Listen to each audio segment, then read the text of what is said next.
సుబ్రహ్మణ్య భుజంగాన్ని తీసుకోండి. ప్రతిరోజు స్నానం చేసిన తర్వాత ఆడవారు కానీ మగవారు కానీ చక్కగా ఒక్కసారి ఈ సుబ్రహ్మణ్య భుజంగాన్ని భగవంతుడి దగ్గర విజ్ఞాపన చేయండి. చాలా విశేషమైనటువంటి ఫలితాలు కలుగుతాయి. సదాశివ సమారంభాం శంకరాచార్య మధ్యమాం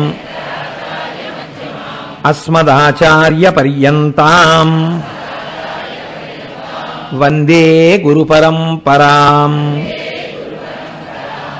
సుబ్రహ్మణ్య భుజంగ స్తవః అన్న పేజీ దగ్గరికి వెళ్ళండి.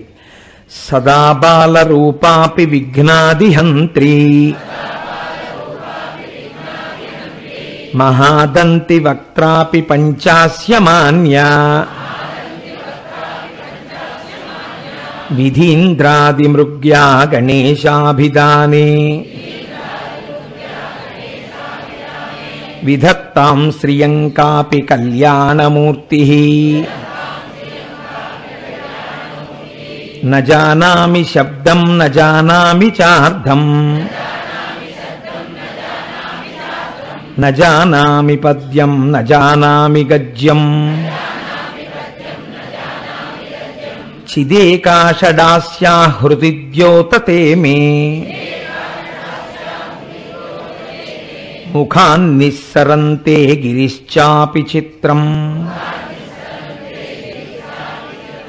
మయూరాదిరూఢం మహావాక్యగూఢం మనోహారిదేహం మహాచిత్తగేహం మహీదేవదేవం మహావేదభావం మహాదేవబాలం భజే లోకపాలం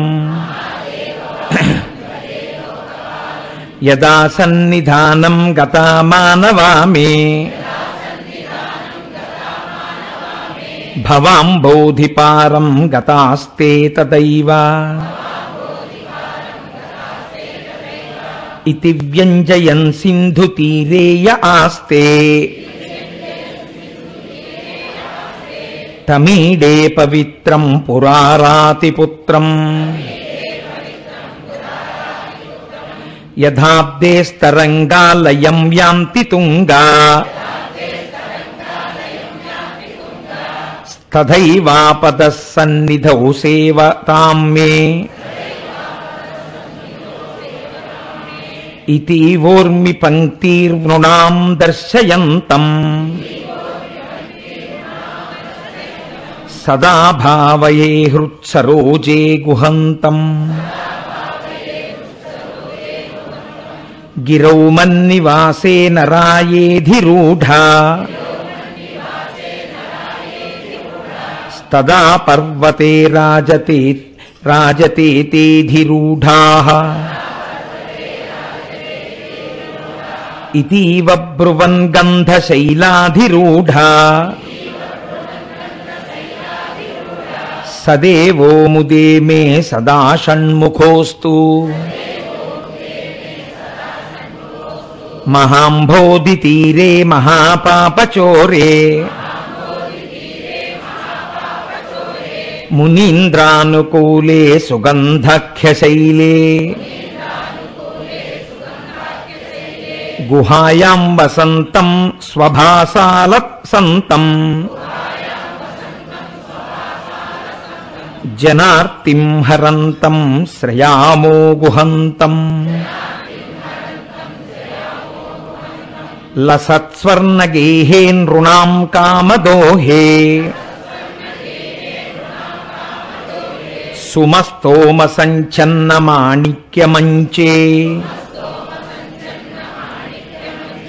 సముద్యత్సహస్రార్కతుల్య ప్రకాశం సదా భావయే కార్తికేయం సురేశం రణధ్వంసకే మంజులేత్యంతశోణే మనోహారిలావణ్య పీయూషపూర్ణే మనఃషట్పదో మే భవక్లేశతప్త సదా మోదతాం స్కందతే పాదపద్మే సువర్ణాభ దివ్యాంబరైర్భాసమానాం వణత్కింకిణీ మేఖలా శోభమానాం లసద్దేమ పట్టేన విద్యోతమానాం కటిం భావయే స్కంద తే దీప్యమానాం పులిందేశ కన్యా ఘనా భోగతుంగ స్తనాలింగనాసక్త కాశ్మీర రాగం నమస్యామ్యహం తారకారే తవోరః స్వభక్తావనే సర్వదాసానురాగం విధౌ క్లుప్త దండాన్ స్వలీలాధృతాండాన్ నిరస్తే భశుండాన్ దిశత్కాలదండాన్ హతేంద్రారిషండాన్ జగత్రాణశౌండాన్ సదా తే ప్రచండాన్ శ్రయే బాహుదండాన్ సదా శారదాప్షన్ మృగాంకాయది స్యు సముద్యంత ఏవ స్థితాశ్చేత్సమంతాత్ సదా పూర్ణబింబాః కలంకైశ్చహీనా తథా త్వన్ముఖానాం బ్రువే స్కందసామ్యం స్ఫురన్మందహాస్తే సహంసాని చంచ తటక్షావలీ భృంగ సంఘోజ్వలాని సుధాస్యంది బింబాధరాణీశ సూనో తవాలోకయే షణ్ముఖాంభోరుహాణి విశాలేషు కర్ణాంత దీర్ఘేష్వజస్రం దయాస్యందిషు ద్వాదశ స్వీక్షణేషు మయీషత్కటాక్షః సుకృత్వాతిశశ్చేతశ్చే ధ్రువే తే దయాశీలకానామహానిః సుతాంగోద్భవో మేసి జీవేతి షడ్డా జపన్మంత్రమీశో ముదా జిఘ్రతేయాన్ జగద్భారభృద్యో జగన్నాథ తేభ్యః కిరీటోజ్వలేభ్యో నమో మస్తకేభ్యః స్ఫురద్రత్నకేయూరహారాభిరామ చలత్కుండలశ్రీలసద్గండభాగః కటౌ పీతవాసాః కరే చారుశక్తిః పురస్తాన్మమాస్తాం పురారేస్తనూజః ఇహాయాహి వత్సేతి హస్తాన్ ప్రసార్య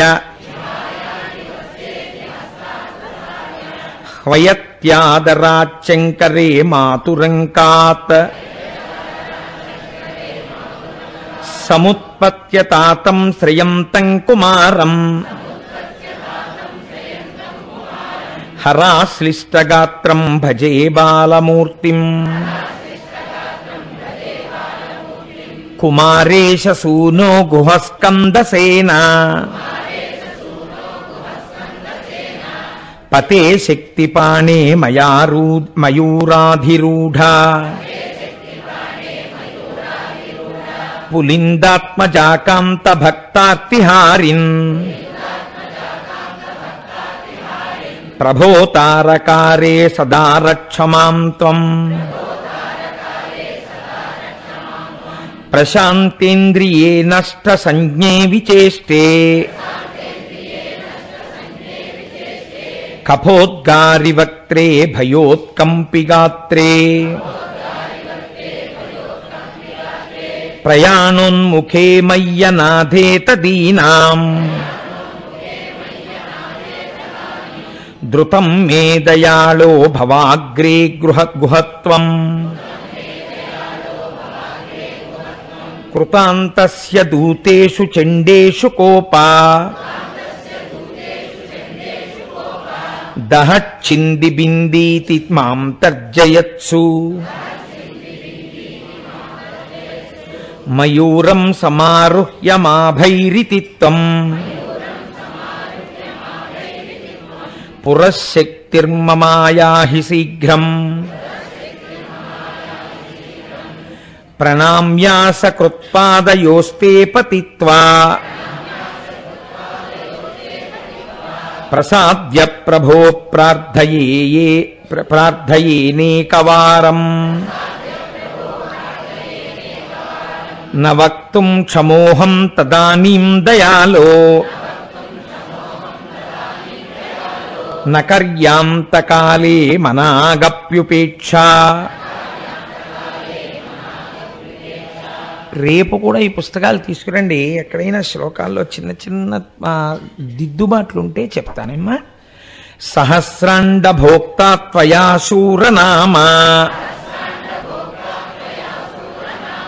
హతస్తారక సింహవక్త్రశ్చ దైత్యః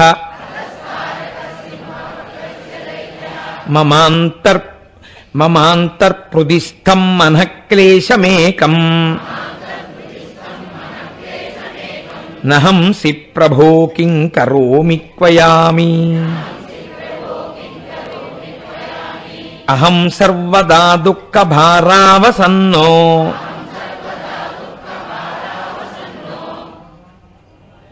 ఆ తర్వాత పాదంలో అమ్మా భవాన్ దీన బంధుస్త్వదన్యం నయాచే. అక్కడ భవాన్ దీ బంధు అని పడింది, భవాన్ దీన బంధు నకారం పెట్టుకోండి. అందులో ఆ శ్లోకం ఏమిటంటే మన క్లేశాల్ని, మనస్సు యొక్క పరితాపాన్ని పోగొట్టేటటువంటి శ్లోకం కాబట్టి అది దిద్దుకోండి, నకారం ఉండాలి అక్కడ. భవాన్ దీన బంధుస్త్వదన్యం నయాచే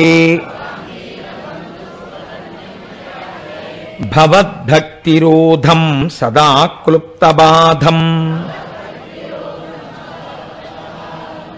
ధం ఒకటి పడాలి అక్కడ, అది కూడా రాసుకోండి. మమాధిం ధృతం నాశయో మాసు తత్వం అపస్మారకుష్టక్షయార్హ ప్రమేహ జ్వరోన్మాద గుల్మాది రోగా మహాంతః పిశాచాశ్చ సర్వే భవత్పాత్రభూతిం విలోక్య క్షణాత్తారకారే ద్రవంతే దృశి స్కందమూర్తి శ్రుతౌ స్కందకీర్తి ముఖే మే పవిత్రం సదా తచ్చరిత్రం కరే తస్య కృత్యం వపుస్తస్య భృత్యం గుహే సంతు లీనా మమాశేష భావాః మునీనాముతాహో నృణాం భక్తిభాజాం మనోభీష్టప్రదాః సంతి సర్వత్ర దేవాః నృణామంత్యజానామపి స్వార్థదాని గుహాద్దేవమన్యం న జానే న జానే కలత్రం సుతా బంధువర్గ పశుర్వా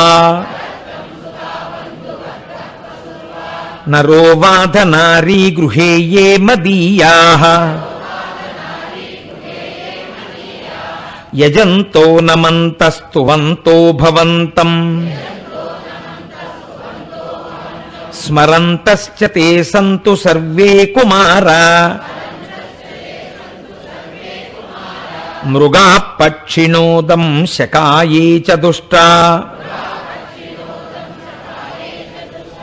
స్తథా వ్యాధయో బాధకాయే మదంగే భవచ్చక్తి తీక్ష్ణాగ్రభిన్నాః సుదూరే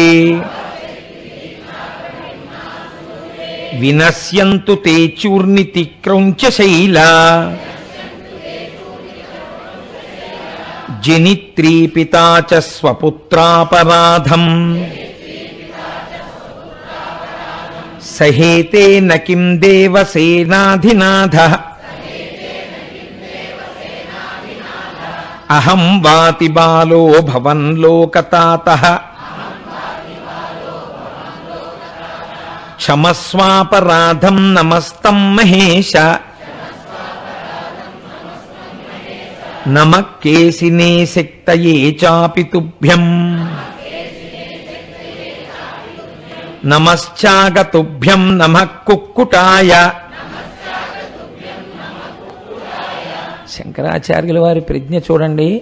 అక్కడ ఉండేటటువంటి ఆ పర్వతం మీద తిరుగుతున్న మేకకి నమస్కారం చేశారు ఆయన. అందులో ఒక అంతరార్థం, నమః సింధవే సింధు దేశాయ తుభ్యం పునఃస్కందమూర్తే నమస్తే నమోస్తు జయానంద భూమన్ జయాపారధామన్ జయామోఘ కీర్తే జయానందమూర్తే జయానంద సింధో జయాశేషబంధో జయత్వం సదా ముక్తిదానేశసూనో భుజంగాఖ్యవృత్తేన క్లుప్తస్తవం యః పఠేద్భక్తియుక్తో గుహం సంప్రణమ్య సపుత్రాన్ కళత్రం ధనం దీర్ఘమాయుః లభేత్ స్కందసాయుజ్యమంతే సరస్సః నరస్సః.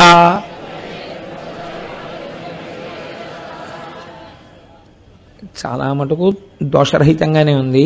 రేపు నేను ఒక్కసారి దీని మూలంతో ఒకసారి చూసి, ఎక్కడైనా చిన్న చిన్న ఉంటే ఏదో రితింలో కొద్దిగా తేడా కనపడుతోంది అక్కడక్కడ చూసి చెప్తాను, దిద్దుకుందరు. కానీ రేపు కూడా పుస్తకాలు తెచ్చుకోండి అమ్మా. హరి ఓం.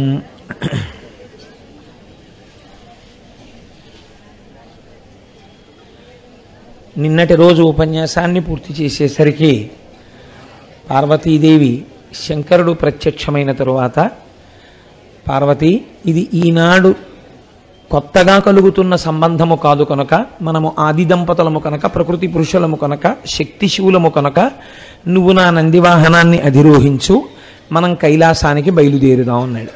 అంటే అమ్మవారంది, ఈసారి పార్వతీ కళ్యాణము చాలా ప్రధానము, సశాస్త్రీయముగా మన యొక్క కళ్యాణం జరగాలి. నువ్వు కన్యాదాతగారైనటువంటి హిమవంతుని ఇంటికి పెద్ద మనుషుల్ని పంపించి కన్యని అపేక్షించు. తదనంతరము మా తండ్రి గారు తల్లిగారు పీటల మీద కూర్చుని కన్యాదానం చేస్తే మనం సశాస్త్రీయమైనటువంటి వివాహాన్ని చేసుకుందాం అని అమ్మ ప్రార్థన చేస్తే శంకరుడు అంగీకరించి కైలాస పర్వతానికి వెళ్ళిపోయినటువంటి సందర్భం దగ్గర మీకు నేను ఉపన్యాసాన్ని ఆపు చేసి ఉన్నాను. తదనంతరము పార్వతీదేవి తన యొక్క తపస్సుని విరమించినదై తల్లి కూడా హిమవత్ పర్వతానికి చేరుకుంది. తండ్రి హిమవంతుడు కూతురి ముఖాన్ని చూశాడు.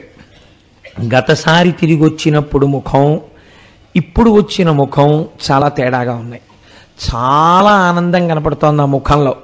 తండ్రి కదండి, తన కళ్ళ ముందు పుట్టి పెరిగిన పిల్ల ముఖం చూడగానే తెలిసిపోదు ఎందుకు అలా ఉందో. ఆ ఆనందం చూసి ఆయన అన్నారు, లలనా నీ ముఖ పద్మమెంతయు మహాలంకారమై కాంతి నిశ్చలమయ్యున్నది నేడు నీ నయనముల్ సంపుల్ల నీలోత్పలంబుల సత్కాంతికి నీడుతోచినవి నీ బోంట్లందరున్ సొంపుమై కలుగంబొంగిన వారలేమి చెప్పుమా కాంతామణి ధీమణి అన్నాడు.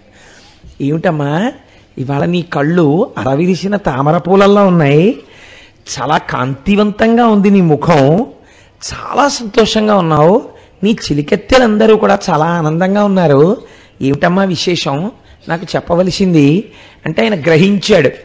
ఓహో బహుశः పరమశివ దర్శనము పరమశివుని యొక్క అనుగ్రహము నా కుమార్తె అయినటువంటి పార్వతీదేవి పొందినది అని. అప్పుడు అక్కడ ఉండేటటువంటి చెలికెత్తెలందరూ కూడా ఆ హిమవంతుడితోటి చెప్పారు పార్వతీదేవి వెళ్ళి తపస్సు చేసినటువంటి విధానము. శంకరుడు పరవశించి ప్రత్యక్షం కావడానికి ముందు బ్రహ్మచారిగా వచ్చి శివనింద చేసి పార్వతీదేవి యొక్క మనస్సు స్థితిని ఆవిష్కరించినటువంటి విధానము, అమ్మవారి శివభక్తి లోకమునకు ఆవిష్కరింపబడిన విధానము. తదనంతరము శంకరుడు సంతోషించి నేనే కన్యని అపేక్షించడం కోసం పెద్ద మనుషుల్ని కైలాసానికి పంపిస్తానని ప్రతిజ్ఞ చేసినటువంటి వృత్తాంతాన్ని చిలికెత్తెలు హిమవంతుడికి చెప్పారు. అప్పుడు హిమవంతుడు అంటున్నాడు, వనజలోచనతోడనా హిమవంతుడిట్లనే బాలికా అనిమిషుల్లు తీయింపగంటి అనంత రాజ్యము గంటి శంభునికి మామ హిమాచలుండను పుణ్యకీర్తులు కంటి నా తనయవైనను గారవించిన దాన చేసి తలోదరి.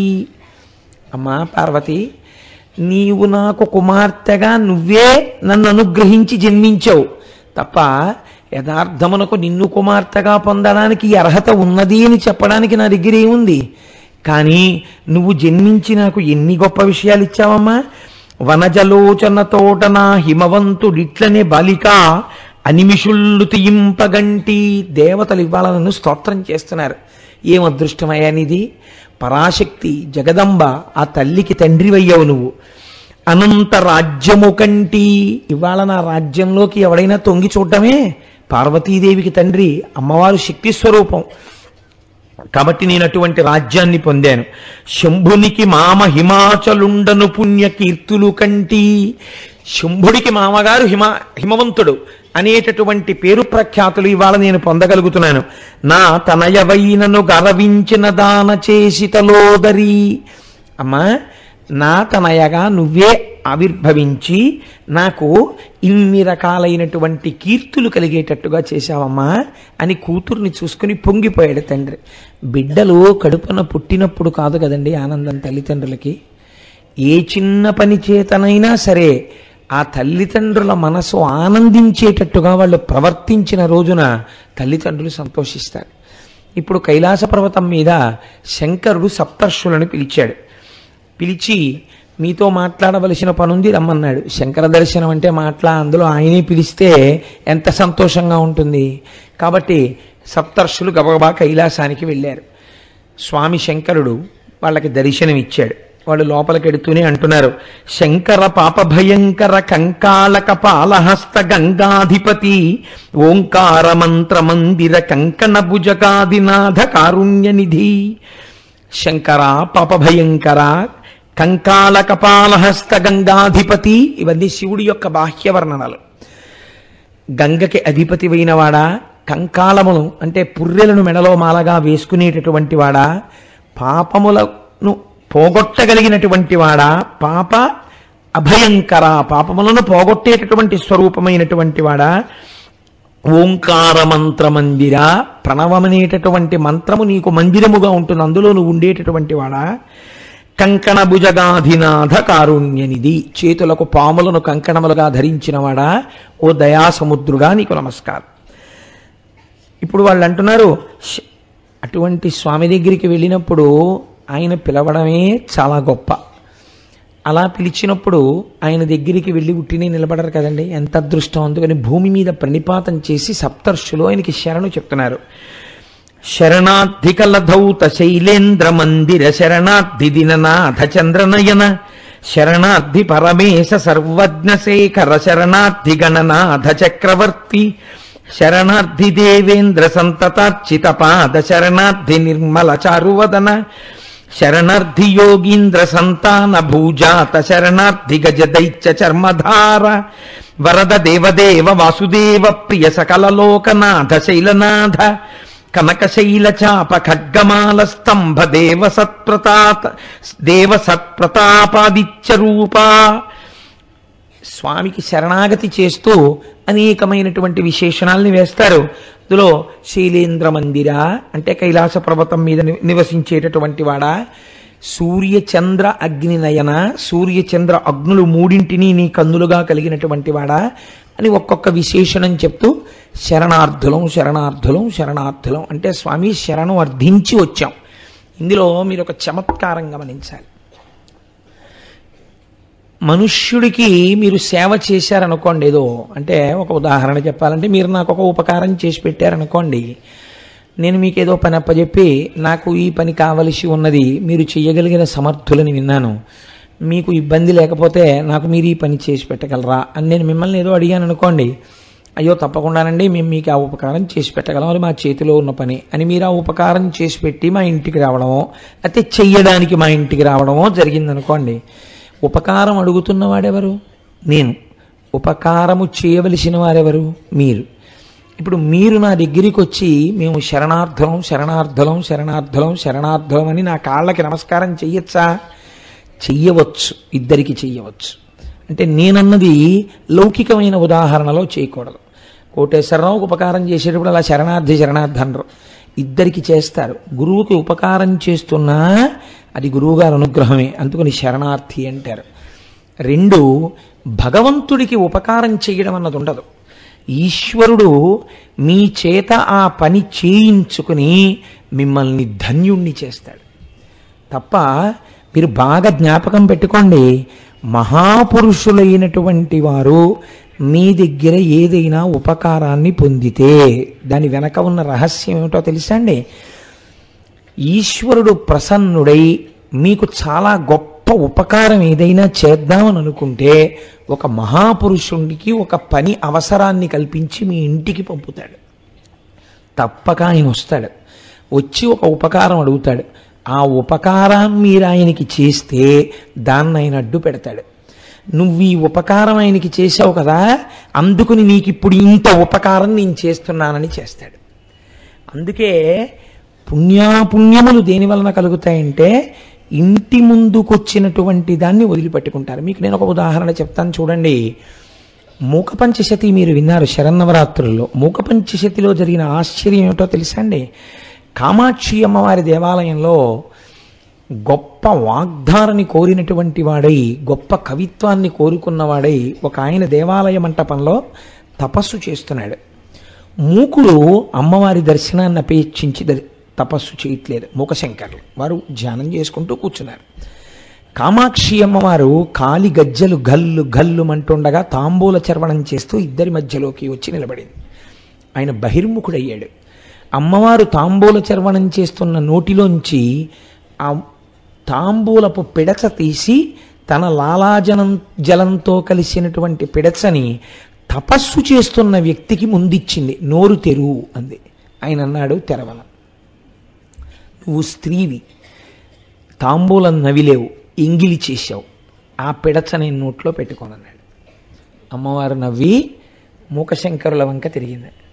నా భాగ్యం అని ఆయనకి నోట మాట రాదు, అందుకని నా భాగ్యం అమ్మ అని నోరు తెరిచారు. అమ్మవారు ఏం చేసిందో తెలుసా అండి? పెట్ల ఆ ముద్ద నోట్లో పెట్టేసుకుని నవ్వులుతూ నిలబడి ఆ నోట్లో ఉమిసింది ఆవిడ.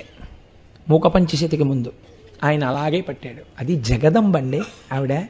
అంతే 5 శతకాలు వచ్చేసాయి. కొందరు అక్కడే ఉన్నా ఈ భాగ్యాన్ని నువ్వు పొందు అంటే పొందలేరు. ఏదో ఒక ప్రతిబంధకం వచ్చేస్తుంది. మాకు ఈ పుణ్యం అక్కర్లేదండి అని వేరు మాటలో పక్కకి పెట్టేస్తారు. కారణం ఏమిటో తెలుసా అండి?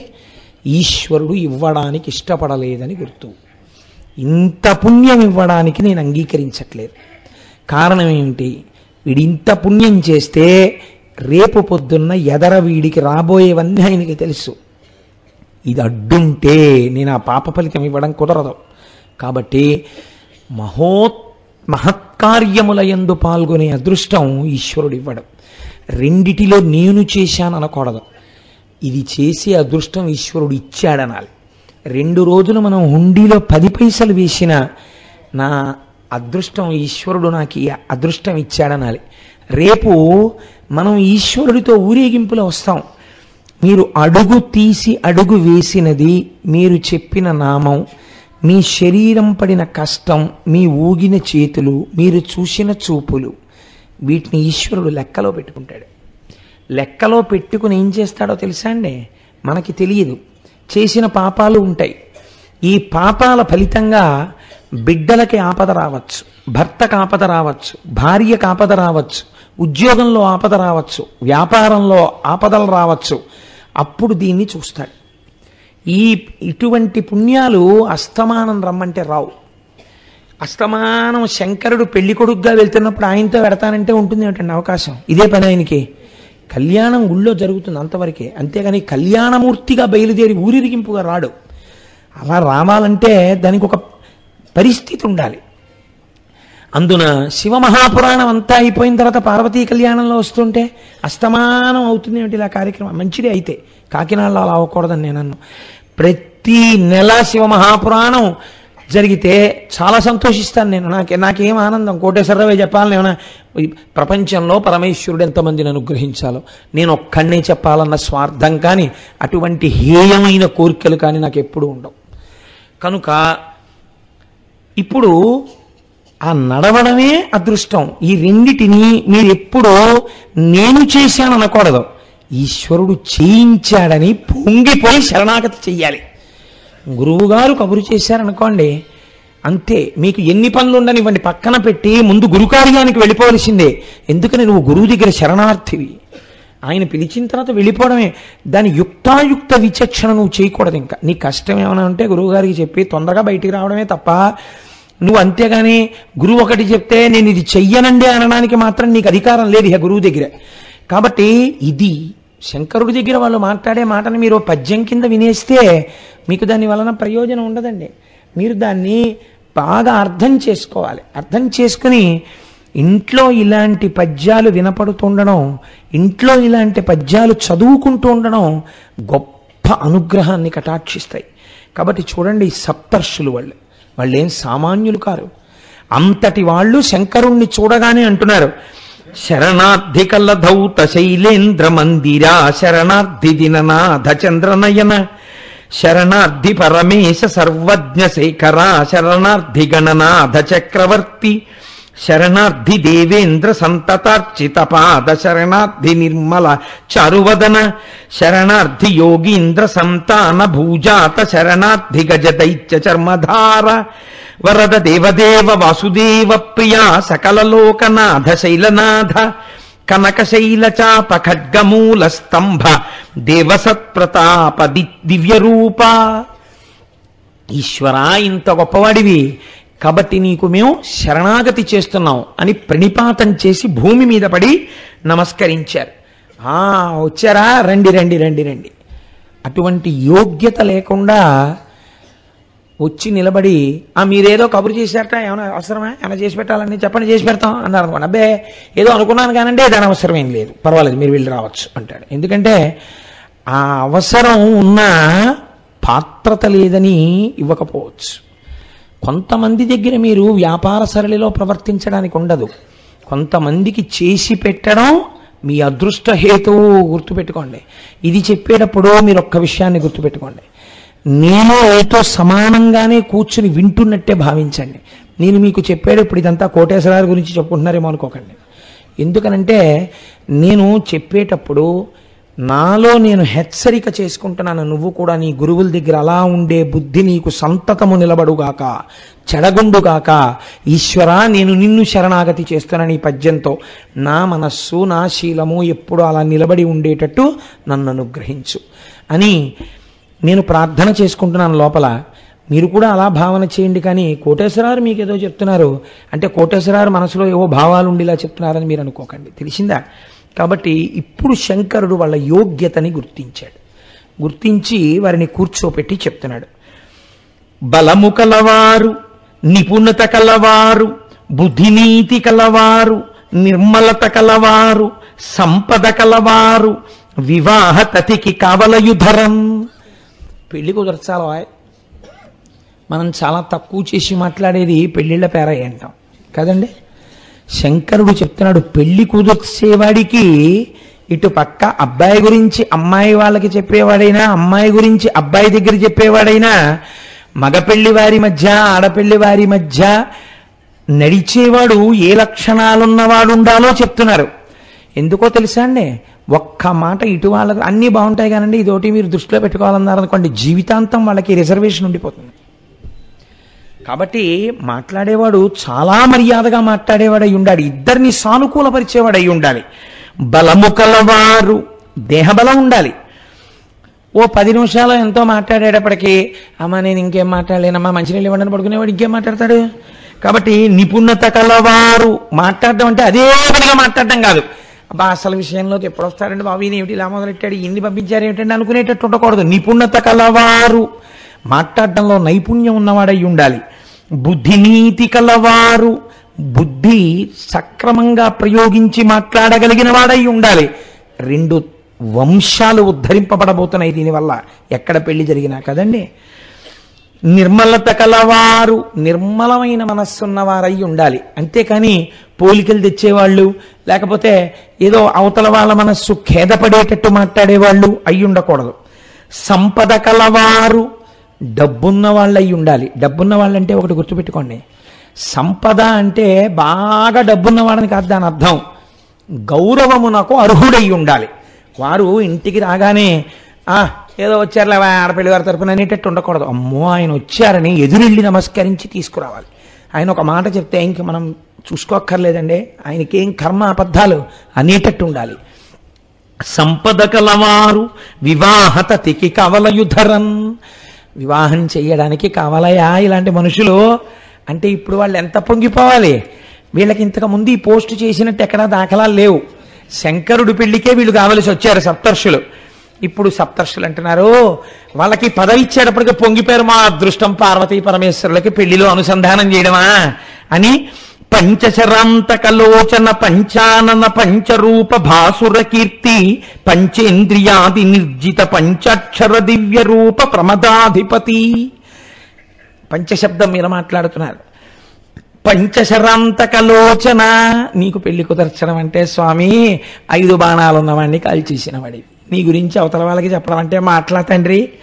పంచానన పంచరూప భాసుర కీర్తి, పంచభూతములుగా ఉంటావు, 5 ముఖాలతో ఉంటావు. పంచేంద్రియములకు శక్తినిచ్చేవాడివై ఉంటావు, పంచాక్షర మహామంత్ర రూపంలో ఉంటావు. ఏ వేదంబులకైన గూఢతరమై ఏ పారు నిరూపమున్ దేవా కంటిమియంత పుణ్యలముకో దేవేశ మీరాత్మలో భావింపంబడి ఏమి మీ తలపు మా భాగ్యంబు సిద్ధించనో కైవల్యాధిపయాన తిమ్ము కరుణన్ కర్జంబు సర్వేశ్వర. ఏం అదృష్టమయ్యా, వేదముల చేత కూడా చూడబడినటువంటి పరమాత్మ ఇవాళ మాకు సాకార రూపుడై దర్శనం ఇచ్చాడు. పిలిచి దర్శనమిచ్చి నాకు పనుంది చేసి పెడతారా అంటున్నారు. ఈశ్వర మీకు పని చేసి పెట్టడమా? ఆ మాట కాదు అనవలసింది, మమ్మల్ని ధన్యే చేస్తున్నాం మనం. కాబట్టి శంకర ఏమిటో మేము ధన్యులమయ్యే కార్యం మాకు చెప్తావా, చెప్పి మాతో చేయించుకుని మమ్మల్ని ధన్యుల్ని చేస్తావా చెప్పు తండ్రి అని అడిగాడు.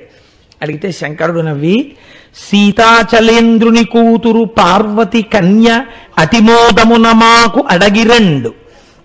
హిమవంతుని యొక్క కూతురుందయా పార్వతీదేవి, మీరు వెళ్ళి ఆ హిమవంతుడి భార్య అయిన మేనకాదేవితోటి మాట్లాడి ఆ అమ్మాయితో మాకు వివాహం కుదిరేటట్టుగా మాట్లాడండి. ఉడురాజవదనకు ఉనుంకు వేమడిగిన ఎంతైనమై కొని ఇచ్చిరండు. ఆ అమ్మాయితో మాకు సంబంధం కలిగడం కోసమని ఒకవేళ అవతల వాళ్ళు ఏదైనా ఇలాంటివాడా అలాంటివాడా అంటే నమ్మకం కలిగేటట్టుగా పణం ఏదైనా పెట్టవలసి వస్తే పెట్టిరండి. మదిరాక్షినాతండు మనకిచ్చునట్లుగా పెంపారనుంగ్రంబు పెట్టిరండు. అంత అందమైన పార్వతీదేవిని మనకిచ్చేటట్టుగా బాగా మాట్లాడరండే. పాలకూళ్ళు కుడిచి పాలను మన సొమ్ము చేసిరండను ఓంద చేసిరండు. పాలకుండ్లు కుడిచి, ఇదొక గమ్మత్తైన మాట. మనకి సాధారణంగా ఏంటంటే ఏదో కతికితే అతకదు, అతికితే కతకదు అని తినకండి అంటారు. కానీ శాస్త్రం ఏం చెప్తోందంటే అసలు నిజంగా పెళ్లివారు సంబంధం నిశ్చయం చేసుకునేటప్పుడు తాంబూలాలు ఉచ్చుకున్నప్పుడు పాలన్నం తినాలి అని. ఎవరింట్లో ఆతిథ్యం తీసుకుంటే అంటే కొంతమందికి నిశ్చితార్థంలో మగపెళ్లి వారింటికి ఆడపెళ్లి వారి వెళ్ళి నిశ్చితార్థం చేసుకుంటారు. కొందరు ఆడపెళ్లి వారింటికి మగపెళ్లివారో, మగపెళ్లి వారింటికి ఆడపెళ్లివారో ఆయా సంప్రదాయములను బట్టి మారుతాయి. ఎవరింటికి ఎవరో అతిథులుగా వెడితే వారింటికి రెండవ ఇంటి వారు పాలన్నం పెట్టాలి. కాబట్టి పాలన్నంబు కుడిచిరండు, కాబట్టి పాలు అన్నం తీరండి, నిశ్చితార్థం మీరు వెళ్ళి మాట్లాడి వచ్చేసేటప్పుడు పాలన్నం తినరండి అని. పాలకూళ్ళు కుడిచి పాలను మన సొమ్ము చేసిరండను వంద చేసిరండు, తప్పకుండా అంగీకరించినట్టుగా చేసిరండి. ఇది యమాకు మెచ్చు నెల్ల భంగుల సైన దీని చేయవలయు తెరగు మెరసి. ఇది నాకు చాలా ఇష్టమైన పని, ఇది మాత్రం జాగ్రత్తగా చేసుకురావాలి సుమా. కదిలిపోవనిది ఎకడు మంచి లగ్నం బుభూదరేంద్రపురికి పోయి రెండు. ఇంకా మళ్ళీ ఎప్పుడు వెళ్ళాలి, పంచాంగాలు ఏం చూడక్కర్లా, నేను చెప్తున్నా, నేను చెప్పిందే మంచి ముహూర్తం, బయలుదేరండి చక్క ఇక్కడి నుంచే హిమవంతుడి దగ్గరికి వెళ్ళండి అంటే, అయ్యో ఎంత సంతోషం స్వామి తప్పకుండా అని 7 ఋషులు బయలుదేరుతున్నారు. అరుంధతీదేవి ఒక్కతి సప్తర్షులతో పాటు బయలుదేరింది. బయలుదేరుతుంటే శంకరుడు 7 ఋషులకు చెప్పాడు ఈ మాట. అరుంధతిని ఒక్కదాన్ని ఇలా పిలిచాడు, అమ్మ అరుంధతి ఇలా రా అన్నాడు. ఆవిడ వచ్చింది. చాలా గొప్ప రహస్యం ఒకటి చెప్పాడండి. పార్వతీ కళ్యాణంలో చెప్పిన ఈ రహస్యాన్ని మరోలా అనుకోకుండా అందరూ బాగా ఎర్రసిరాతో రాసుకుని దృష్టిలో పెట్టుకోండి. ఇలా ఉంటాయేమో ఒకవేళ. వనిత కూతుల పెండ్లి సేయునెడలన్ వాచాలకుల్ తల్లులేని లోకంబులు పల్కుగాల సతీ, నీ వద్రీషు నిల్లాలితో నొనరం కన్నియకొన్ వరుండు తగు మీరూహింపగా నేలయిమ్మని కార్యంబు గటింపగా పలుకుమి అంబోజ పత్రేక్షణ. తండ్రి సమర్థుడు, చాలా యోగ్యుడు, సంబంధాన్ని వెతుకుతాడు, ఇది బాగుందంటాడు. కానీ ఆడపిల్ల విషయంలో సాధారణంగా ఇళ్లలో లక్షణం ఉంటుంది అరుంధతి. ఆడపిల్లని కన్న తల్లి ఎంత యోగ్యుడైన వరుణ్ణి తెచ్చినా ఏదో మీనమేషాలు లెక్కెడుతుంది. ఇది ప్రతి ఆడపిల్ల తల్లికి ఉండే లక్షణం. ఈ విషయంలో సాధారణంగా ఆడపిల్ల యొక్క తల్లిదండ్రుల మధ్య కొద్ది నలుగుబాటు ఉంటుంటుంది. కాబట్టి ఆడదాని మనసు ఆడదానికి తెలుసు కాబట్టి ఋషుల దగ్గర చెప్పకపోవచ్చు. ఒకవేళ నువ్వు స్వతంత్రంగా లోపలికి వెళ్ళి ఆ హిమవంతుడి భార్య అయిన మేనకాదేవితో మాట్లాడుతూ, నేను అన్ని విధాలా ఆవిడికి తగిన వాణ్ణే పార్వతీదేవికని నచ్చ చెప్పే, దీని వెనక ఎంత రహస్యం ఉందో మీరు విందేసిన తర్వాత. ఆయనే అమాయకుడు కాడు, ఉత్తినే చెప్పలేదు ఈ మాట అంటే. అరుంధతీదేవి ఆశ్చర్యపోయేటి, ఇలాంటి మాట చెప్పారు స్వామిని, తప్పకుండా అలాగే చెప్తాను తండ్రి, లోపలికి తీసుకెళ్లి మేనకతో మాట్లాడతాను. ఇప్పుడు ఆ హిమవంతుడి యొక్క పట్టణమైన హిమాచలము మీదికి ఈ సప్తర్షులు అరుంధతి చేరుకున్నారు. వాళ్ళు అనుకుంటున్నారట అక్కడికి వెళ్ళి, వేదంబులాతని వెదకి కానగలే నిగంగాధరుండుతా కరుణ మెరసి, మనల నాజ్యుల జగన్మాన్యుల పూజ్యుల ఆత్మలో రప్పించి అర్ధితోడ, నగవల్లభుని ఇంటి కరిగియాతడు కన్న కూతురు పార్వతీ కోమలాంగి, తనకు కాన ఇడిగి రెండని ప్రీతి బుత్తించుచున్నవాడు ఈ భూధరోత్తముండు ఎంత పుణ్యుడగునో, ఇట్లొప్పునే ఈతడు ఎంత ధన్యుడగునో, ఎంత భక్తి చేసినాడో, తొల్లి శిశువునకు బాపురేయనచు కీర్తి చేసి రాదిమునులు. ఏమయ్యా, వేదాలు చెప్పలేకపోయాయే ఆ శివుడి గురించి, ఉపనిషత్తులు చెప్పలేకపోయాయే ఆ శివుడి గురించి, తపస్సులలో ఉన్న వాళ్ళు దర్శనం చేయలేకపోయారే ఆ శంకరుణ్ణి. అటువంటి శంకరుడు ఒక పర్వతరాజుకు పుట్టినటువంటి కుమార్తెని పెళ్లి చేసుకుంటాను అని సంకల్పం చేస్తే పెద్ద విశేషమా చేసుకోవడం? కానీ శంకరుడు చూడండి, 7 ఋషుల్ని అరుంధతిని పిల్లనిమ్మని అడగడానికి పంపిస్తున్నాడు. ఏమి భాగ్యం చేసుకున్నాడయా హిమవంతుడు. ఇవాళ కార్యార్థులమై శంకరుడికి పిల్లనిమ్మని అడగడానికి సప్తర్షులు ఆయన ఇంటికి వెళ్ళడమా? అయ్యా మీ పిల్లని శంకరుడికి ఇమ్మని అడగడమా? ఏం అదృష్టమయ్యా నిజంగా హిమవంతుడిది, ఏమి పుణ్యం చేసుకున్నాడో, ఎంత అదృష్టవంతుడో అనుకుంటున్నారట. ఆ హిమవంతుడు సప్తర్షుల్ని చూశాడు గుమ్మం దగ్గర. వెళ్ళి లోపలికెళ్ళి చెప్పారు. గబగబా బయటికి వచ్చాడు. నన్ను పెదరికంబు చేసి కరుణన్ నా ఇంటికి మీరలిట్లెన్నండేనియుర నివారలు ప్రియంబే పారవేంచేసి నేడున్నారిచ్చట ఎంత పుణ్యుండనుకో యోమౌనులారా మిమున్ కన్నారన్ కనిగొంటి మంటి విలసత్ కళ్యాణ లోలుండనై. ఎంత గొప్ప మాట అండి! మీరు కబురు చేస్తే నేను రావాలి, మీరు నా ఇంటికి రావడమా? ఎంత పెద్దరికం ఇచ్చారండి నాకు! మీరు రామక్కర్లేదు, మీరొక్క కబురు చేస్తే నేను రావాలి. మీరు సప్తర్షులు, ఇది సంపద అని శంకరుడు అన్నమాట. అటువంటి మీరు 7 ఋషులు, అరుంధతీదేవి మా ఇంటికి వచ్చింది అంటే ఇప్పుడు నాకు పెద్దరికం ఇచ్చారు కదూ, మీరే మా ఇంటికి వచ్చారంటే వారింటికి వెళ్ళవచ్చు అని సప్తర్షులు వచ్చారంటే ఆ ఇల్లు ఎటువంటిది అయి ఉండాలి? ఎటువంటి ఇల్లు కాకపోతే ఇక్కడికి వస్తారు. కాబట్టి నాకు పెద్దరికం ఇచ్చారు తండ్రి, నేను ఎంత సంతోషపడిపోతున్నానో. నేను ఏ కార్యం మీద వచ్చారు, నేనేం చెయ్యాలి, ఎంత పుణ్యుండునకో, నేను ఎంత పుణ్యం చేశానో. మీరు మా ఇంటికి వచ్చారు. పెద్దలతో మాట్లాడవలసిన విధానాన్ని హిమవంతుడు ఎంత గొప్పగా చూపిస్తున్నాడో చూడండి. అందుకని అంత పెద్దవాడయ్యాడు మహానుభావుడు అని సప్తర్షులు అన్నారు. ఉడురాజధరుడు శంభుండు మృడు మహేశ్వరుడు శివుడు మీ ఇంటికి పెంపడరగ నీ సుత పార్వతి నడుగగా బుత్తించమమ్ము నచలాధిపతి. నీ కూతురు పార్వతి ఉంది కదా, పర్వతరాజపుత్రి, ఆమెని తాను వివాహం చేసుకోవాలని శంభుదేవుడు అనుకుంటున్నాడు. పిల్లనడగమని ఆయన తరపున మా 7 పంపించాడు. అందుకని వచ్చామయ్యా మాట్లాడడానికి అన్నాడు. అంటే ఆ హిమవంతుడు సప్తర్షులతో అంటున్నాడు, శివుడు మునుల చేత సీతాచలము కూతు నడుగబంపెగనగా అవనిలోన నన్ను పెద్ద చేసి మన్నన సేయంగ తలచగాకయేను తనకు ఎంత. ఆయన కన్నా పెద్దవాడు లోకంలో ఉండడు కదా, ఇది వినయం అంటారు. తానెంత పెద్దవాడైనా ఇంకోళ్లతో మాట్లాడేటప్పుడు ఆ సంపద తాను జీవితములలో పొందలేడు. అటువంటి సంపద అవతల వారు పొంది ఉన్నారని గుర్తిరిగి మాట్లాడడం, దీన్ని వినయం అని పిలుస్తుంది శాస్త్రం. అంతర్వివేచన చేసుకునే వాళ్ళు తప్ప అలా ప్రవర్తించలేరు. కాబట్టి ఇప్పుడు ఆయన అంటున్నాడు, శంకరుడు మా అమ్మాయిని అడగడం నన్ను చాలా పెద్ద చేయడం, నిజంగా మా అమ్మాయిని శంకరుడు వివాహం చేసుకోవడమా? ఆయన ఆజ్ఞాపిస్తే చాలు. ఆయన నా కుమార్తెని అనుగ్రహించి ప్రత్యక్షమైన నాడు తీసుకెళ్ళిపోతే చాలు, నాకు కబురు చేస్తే చాలు నీ పిల్లని పంపని, లేదా నీ పిల్లని పంపు పెళ్లి చేసుకుంటున్నానంటే చాలు, నువ్వు రా అంటే చాలు. అలా అనకుండా ఎంత మర్యాదతో సప్తర్షుల్ని నాకు పెళ్లివారిగా పంపాడా! ఎంత పెద్దవాణ్ణి చేశాడండి నన్ను శంకరుడు.